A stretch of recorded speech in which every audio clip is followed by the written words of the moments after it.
sabrás si este fenómeno ocurre por algún tipo de magia o cuestión esotérica. Pues no se trata nada de eso, sino que es solamente ciencia. Yo soy Marco Iván Hernández Barbosa. Yo soy Faustino Peláez López y somos alumnos de la carrera de Ingeniería Eléctrica de la Unidad de Cine Zacatenco del Instituto Politécnico Nacional. Y como parte de la asignatura de Técnica de las Altas Tensiones, hoy vamos a hablar sobre lo que es la inducción electromagnética.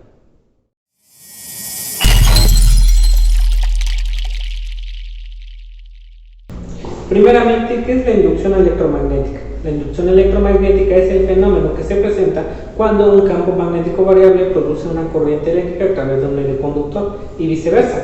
Una corriente eléctrica puede producir un campo magnético.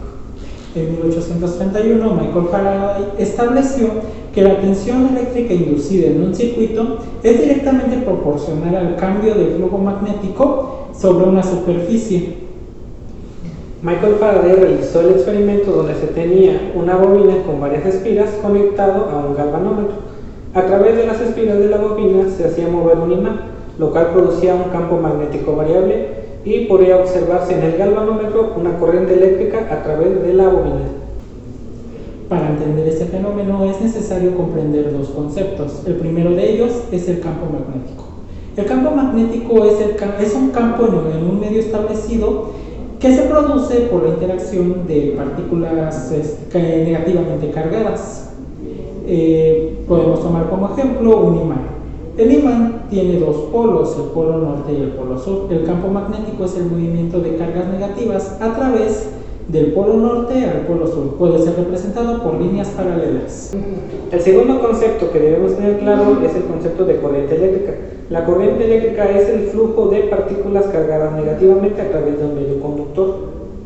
Para entender mejor este fenómeno, vamos a realizar un experimento con la bobina de Tesla.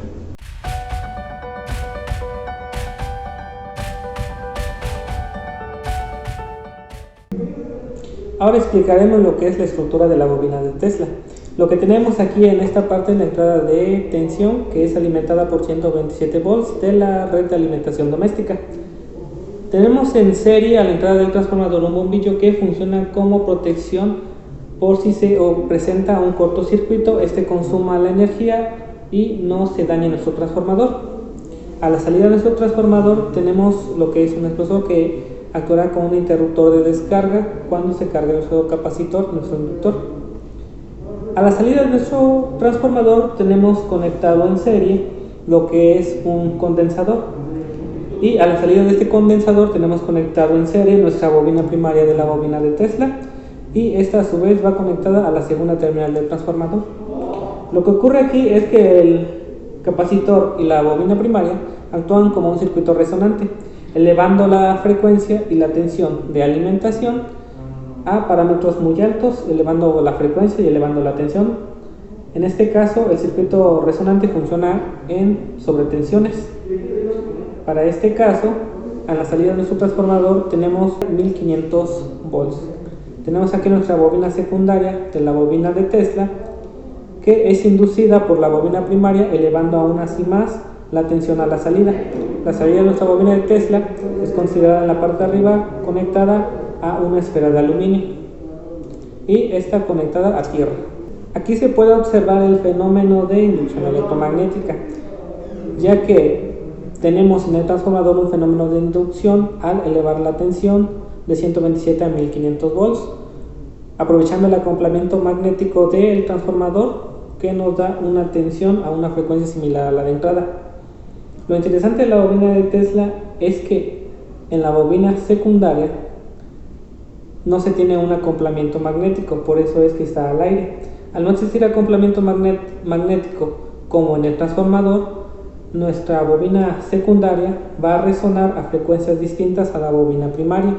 Entonces, a pesar de que nuestra bobina primaria deje de resonar o deje de conducir corriente, nuestra bobina secundaria seguirá manteniendo esa tensión a una frecuencia distinta. Ahora lo que realizaremos será el experimento para observar cómo se produce la inducción electromagnética a través del medio que es el aire, empleando unos bombillos.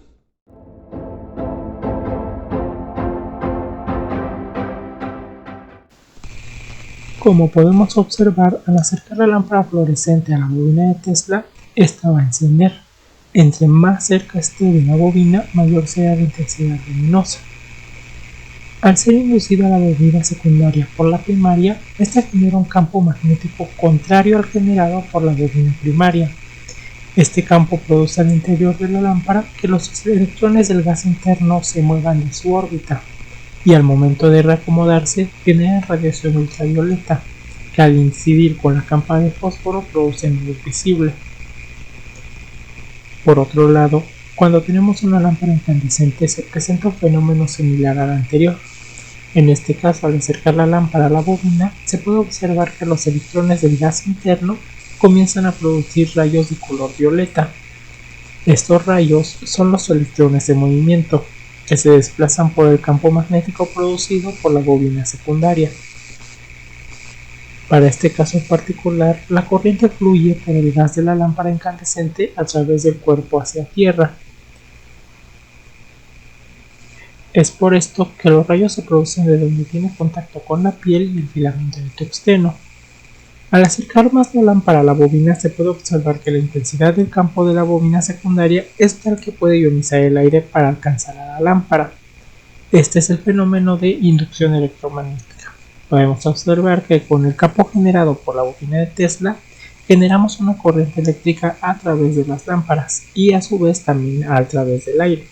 Gracias a este experimento podemos observar que la tensión que se indujo en este caso en las lámparas es directamente proporcional a la razón de cambio del flujo magnético sobre la superficie, es decir, que entre más acercábamos las lámparas a la bobina de Tesla, mayor superficie se encontraba en contacto con el campo magnético, por lo cual se generaba una mayor inducción. Por eso mismo podemos observar que la lámpara cada vez se encendía más entre más la acercábamos a la bobina.